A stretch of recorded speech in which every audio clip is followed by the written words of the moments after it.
Hello Whitby A-level students, it's me again, Mr. Perrett, and with another exciting video lesson on the Handmaid's Tale. Exciting! This moves us on to a whole new section which is looking at exam questions. Hopefully by this point you've already looked at all of the analytical mini lessons that try to teach different concepts applied to the Handmaid's Tale. And then you'll obviously be thinking, well, how am I going to put this all together in a really effective essay? Well, that's what we'll look at in this video lesson, look at the actual question and look at an approach to planning the question which I recommend will give you confidence in responding in an exam. You're also going to do a practice question, which the deadline for which I think is a week on Friday, a week tomorrow, or probably a week after I actually get around to posting this up. And I will show you a model response which will allow you to kind of self-evaluate, and then maybe we'll think about actually doing some assessments or some assignments. So let's think, what's the question like? The question is a familiar one because it's like a part to whole style question. So for you, if you're studying the AQA language and literature, which you are, it's a short extract of about 300 words. It's actually a very short extract, and it will ask you to explore the significance of an idea or a character in the novel. And there's going to be two questions on your exam paper. Choose one to answer. Don't do the old year 11 mock paper classic and try and answer both. You only need to answer one. You've got roughly 60 minutes. As you can see, I put a little summary of the recommendations for each question. This will be the second question on paper 1. It's roughly an hour that you have to do this, and you should obviously try and be as strict as you can around the timings. And you will have a clean copy of the text. You are entitled to a clean, non-annotated copy. How is this question marked? Well, there's three things being looked for, and I've included the headers there from the AQA mark scheme, which detail the three assessment objectives. One is about applying accurate terms and methods of analysis, i.e. applying the language levels. The second is about meanings in the text, and really is about showing your understanding of the question and of the text. You can see in the explanation there, it's the ways that meanings are shaped in the chosen text through their selection and exploration of relevant parts of the novel in response to a specific focus. So that's how well you respond to the focus of the question and how well you select and understand the text.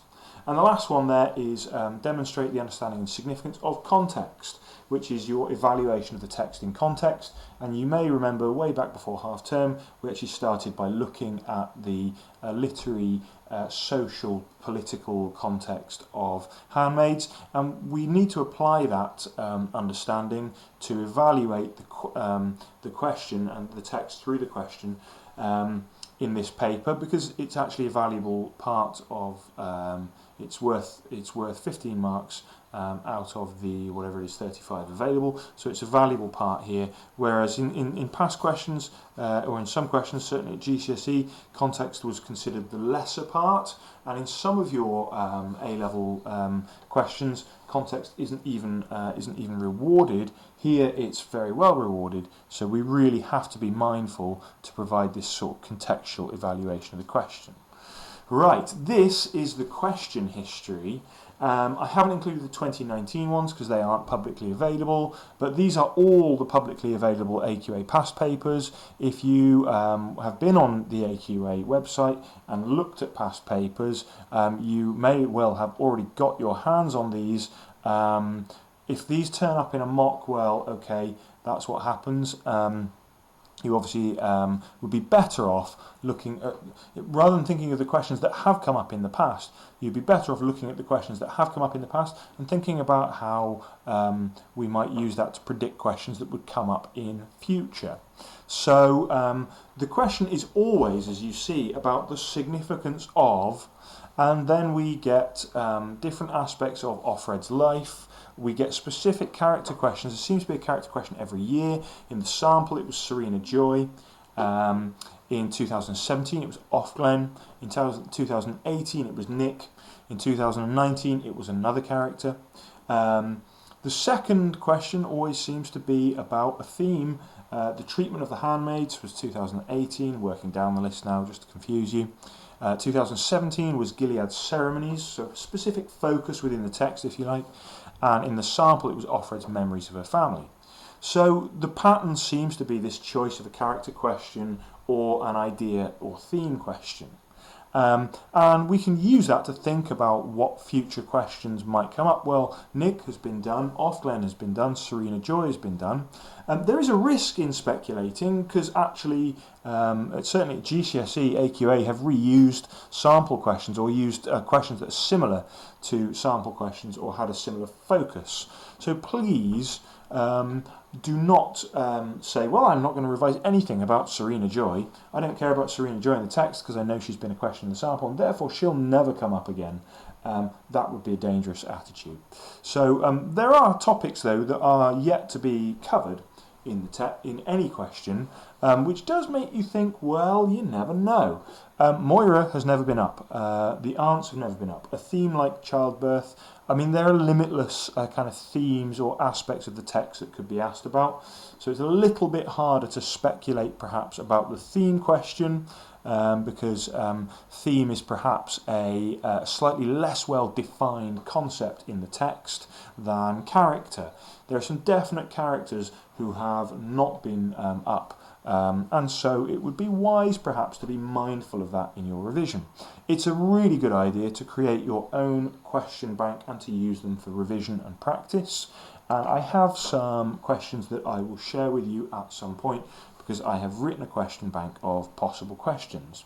The way of going about doing that is very simple. It's great to just get a chapter, find an extract of around 200 to 300 words and think, well, what relevant question could be asked about this extract that would allow a student to link it to the whole of the novel. Creating those practice questions can actually be highly rewarding. It gets your head inside the examiner's head when the examiner makes questions. Here's what a question looks like in practice, and this is actually the question that I'm going to ask you to do as a practice question.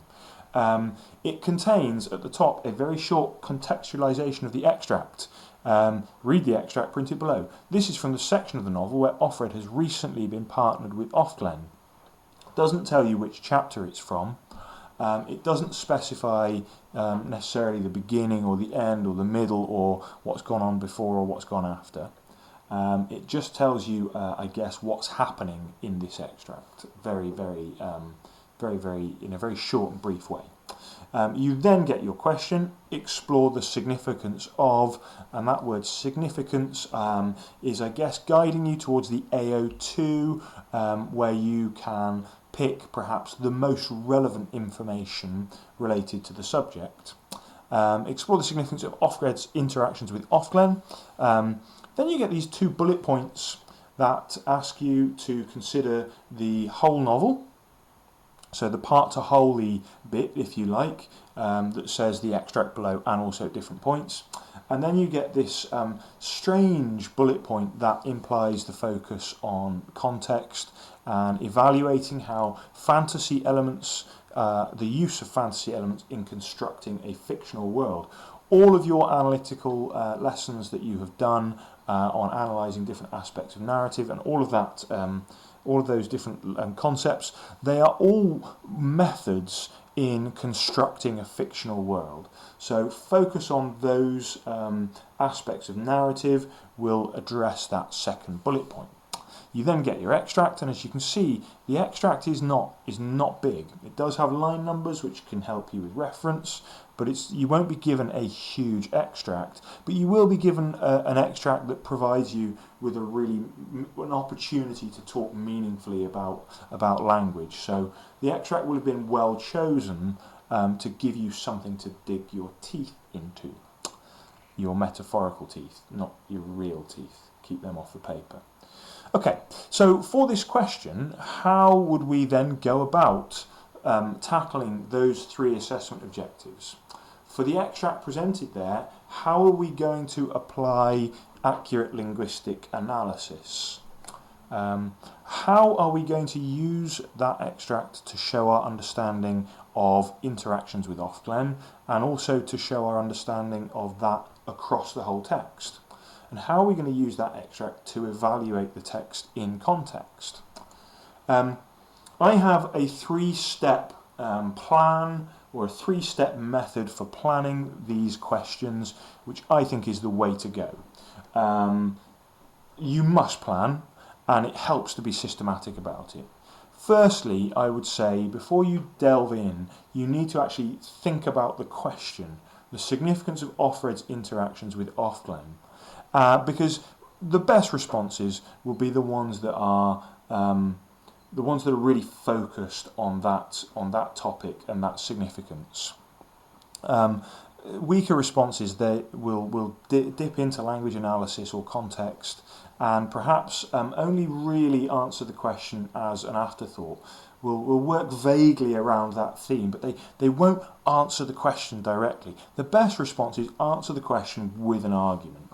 They will have something to say that is clear and definitive about the significance of this topic, and then they will go on to justify that assertion by meeting the criteria of linguistic analysis, understanding of the text, and evaluation of context. So the question, we have to start really with that question. So what's so important about Offred's interactions with Ofglen in the novel? Why is Ofglen so significant? How do these interactions help to construct a fictional world? How do they help to characterise Offred? What do we learn about Offred through her interactions with Ofglen? What do we learn about Gilead through her interactions with Ofglen? Before we perhaps even read the extract, we have to take a step back and say to ourselves, well, what is the function of Ofglen? What is the significance of this character or this relationship? When we've done that, we're ready to perhaps think about another point in the text that we should choose. Now, I really recommend that you choose a counterpoint extract to go alongside the extract given to you that you have to write about. I have very strong reasons for thinking this is a good idea. It means that you choose another point in the novel that you can help you explore the significance of the question. And I think that having one single counterpoint extract to answer on promotes you having a deeper response to the text. It offers you the chance to do a comparative analysis of language to show how, I don't know, in chapter 18 this relationship is like this, but in chapter 37 the relationship is like this, and there are differences in the language which I can use to determine the difference in character or situation. This is a really decisive method. You are picking a one single point in the text with which to compare, and you are going to stick to it.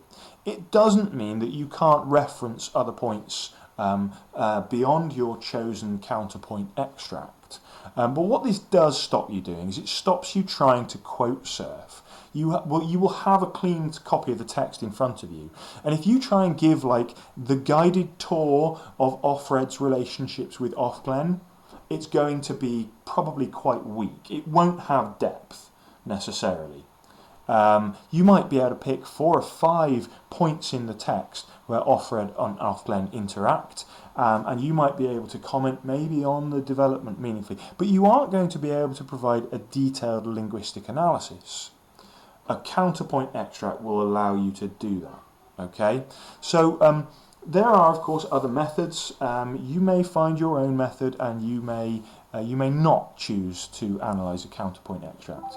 But I can tell you that the examiners are often commenting that they're often complaining that students don't dig deeply enough into the analysis of their chosen quotes. They don't analyse language from elsewhere in the text. They tend to rely on the extract for the analytical side of things, and then they just kind of make superficial connecting comments to other points in the text. Having a definitive counterpoint extract will help you to not be that student and to offer a deeper analysis of a second point in the text. So you could, of course, do more than one defined counterpoint extract, but then you're starting to spread yourself a little thinly. So, looking at the question and looking at the extract that we've been provided for this question, what point in the novel would make a suitable complement for this question? What section in the novel can we find that will allow us to perhaps compare the way that off-red and off-lens relationships are presented at different times? Well, the examiner's feedback offers in that little list there of chapters a possible choice of extracts. The examiner, as you can see there, has said that that examiners should be prepared to credit other valid choices. This is from the mark scheme. It offers a selection there of 5 possible other points that might be compared to, and they're all later points in the relationship between off-red and off-glen, whereas the printed extract is their first meeting. So they'll all provide some kind of contrast. I've actually printed their 3 possible ones, which correspond with the AQA selections, and I would, if responding to this question, I would be picking an extract of about that length and limiting my response to responding to the printed text and one of these counterpoint short extracts. And I would look to make that selection very early on in my planning stages and stick to it. After that point, I wouldn't really be going back to thumb through the novel because that's dead time. I would focus my answer around those 2 points. Okay, once you've chosen a counterpoint extract, you then need to go and think about how you're going to meet the criteria. Now, I simplified those 3 assessment objectives into application of analysis, understanding of the question of the text, and evaluating the text in a relevant context. So, if you've chosen a counterpoint extract and you have the extract in front of you, you have to ask yourself, well, what distinctive linguistic features are there? And how are those linguistic features presenting certain significance? Are there specific linguistic concepts that you can use to help analyse the extracts that you've got? Things like schema, things like the use of dexis, things like the representation of speech. Secondly, in your broader understanding of text, the middle column there, why are these extracts particularly important in presenting the significance? Why are they important moments, if you like, in the relationship between the 2 characters in this question? How does your printed extract relate to other points that you have chosen, your counterpoint extract? If you've chosen their first meeting, in which they are both obviously on the surface pretending to be perfect followers of Gilead's routines, but Offred has this kind of repressed desire to connect with Offglen on what's potentially like a heretical level. If you've taken that and you're contrasting that with a moment where Offglen and Offred are openly discussing Gilead, then you've got a kind of a really significant contrast. And the relationship between those 2 extracts is a really good way of showing the significance of their relationship in the novel. Finally then, the context question. How is that relevant context of the novel going to be used to interpret and evaluate, in this case, the relationship between Offred and Offglen? How would you plan a response to meet those 3 things for this question? I suggest planning along the lines of the assessment objectives. And also it's worth asking, which of these assessment objectives would you try and address first? Would you deal with them systematically in terms of, I'm going to do analysis, then I'm going to explain my understanding of the text, and then I'm going to do context? I'm not sure that that would work, although I will show you in my model the way that I approached it. I did have a kind of a systematic approach. Here, for the benefit of you, for your practice question, is the actual examiner's guidance on those three assessment objectives. So you see beneath the middle bar there that says examiner's guidance, I have reproduced the exact guidance that AQA examiners gave to their markers, suggesting the sorts of things that students might write about. So the bullet points at the bottom there. Now, don't read the list and think, oh my god, how am I going to do all that in an hour? Because it isn't saying that this is everything that people need to cover. You couldn't cover all of this, and not everything that you might write about is included. There are ideas beyond these bullet points that would be equally valid. So it's acting as a kind of a guide to the sort of content that examiners are expecting. When it comes to AO1, you can see that viewpoint, tense, speech analysis, register, simple sentence forms, modality, something that we've looked at in our recent series of lessons, and then semantic features such as simile, all suggested content for linguistic analysis. When it comes to understanding the question and the text, the examiner's guidance suggests thinking of the context of the extract. So that means the position of the extract within the novel, not perhaps the context beyond the text, because that would be AO3, but the contextualising the extract within the text, as in what's happened before, what's happened after, what point in Offred's journey is this? Comparison with other points in the novel, changing attitudes, contrast between thoughts and speech, and Offred and Offglen as doubles. So looking at character function, if you like, or character roles, all comes under this AO2. It's understanding the question of the text. Finally, then, the valuable context that the context assessment objective. The examiners suggest looking at genre conventions of dystopian fiction, dystopian settings, the influence of other novels, for example 1984, something that I hope you have some understanding of, the task that we did just before half term. Any relevant political or social contexts. At this point you should be thinking about maybe referring back to your notes on context that we did. Atwood's own critique and commentary, any relevant critical interpretation. So hopefully you feel reading those bullet points under AO3 that they are all aspects that we have covered. The bullet points under AO2, your knowledge of the text and the preparation that you've done on the text should see you through there. And under AO1, the analytical lessons that you've done notes on recently should see you through there. So hopefully all three of these learning objectives, all three of these components should be coming together for you at this point, which should mean that you're ready to write an essay. I have provided for you here a checklist, and it would be a good idea to take a screenshot of this, because this is a little toolkit. It's just a little hit list, a little shopping list, a little wish list, if you like, for AO1. And this is just an organisation into the language levels of lexis, pragmatics, discourse structure and grammar, but also speech presentation. That just gives a little list of things to look out for.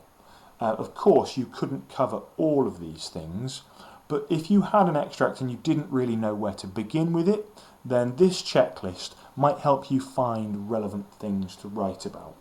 You're really, for some of these things, when you analyse an extract, you're perhaps going to just make observations about linguistic features. Some of these linguistic features you will need to analyse in detail. And it's about choosing the kind of the areas of language that you focus on. In the box at the bottom on the right there, phonology and graphology, these are really of secondary or even limited relevance to studying a novel, and so they are best avoided. A lot of the checklist is devoted to grammar, because grammar, especially when we think about tense, perspective, syntax and sentence grammar, these are always things that can be meaningfully analysed in texts, and really it pays to be very confident with analysing grammar. In addition to that, I've put together this little list, which is what I would call secondary terms for AO1. And these are concepts that are not themselves linguistic terms, and these are not themselves areas of linguistic analysis, but they're very good for capturing the effects of linguistic features. And I've provided a little glossary here. This can be really useful, I think, for accurately labelling and identifying the effects of particular linguistic features. You see there the kinds of things that are on the list. They describe more the effects than the language themselves.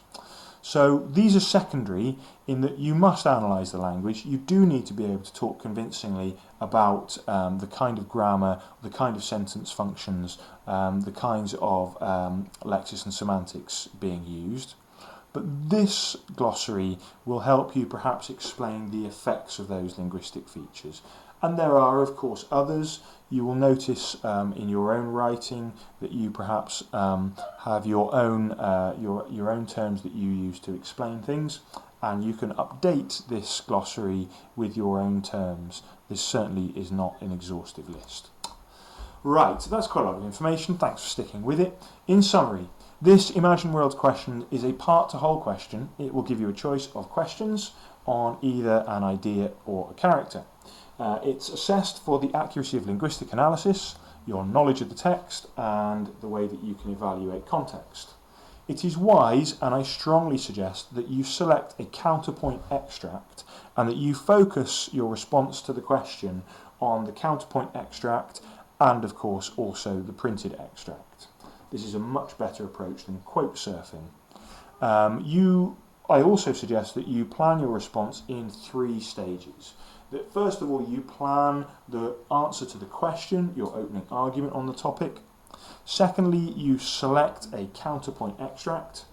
And then finally, you plan how you're actually going to meet the assessment objectives, given your counterpoint extract and the printed extract. That's a very systematic and a rigorous approach to the question. I hope that is useful for you. What I now would like you to do, guys, is to have a look back at that practice question that was suggested, the one with Offred and Offglen. I am going to set that up for you on Teams. It's this one here. Earlier in the video, you'll notice I went through the examiner's suggestions about things to write about. You will have to choose your own counterpoint example. Some suggestions were offered to you in this video. You will have to think about how you will perhaps provide an analysis of that counterpoint to match the examiner's suggested analysis of this one. That should give you quite a lot of support. In about a week's time, or certainly after you've handed in some of these practice questions and I've had a chance to have a look at some of them, I will post up my own model, and we can use that to perhaps evaluate different approaches to this question. Right, thanks for hanging on in there with what is, I guess, question-focused lessons are always a little bit dry, a little bit dull, but they are really, really useful, and this is the grind that really gets you ready to do well for this question. Good luck with the practice question. This will be set up on Teams. If you've got any problems, any questions, give me a shout and I will do whatever I can to help you. And good luck with your studies. Au revoir.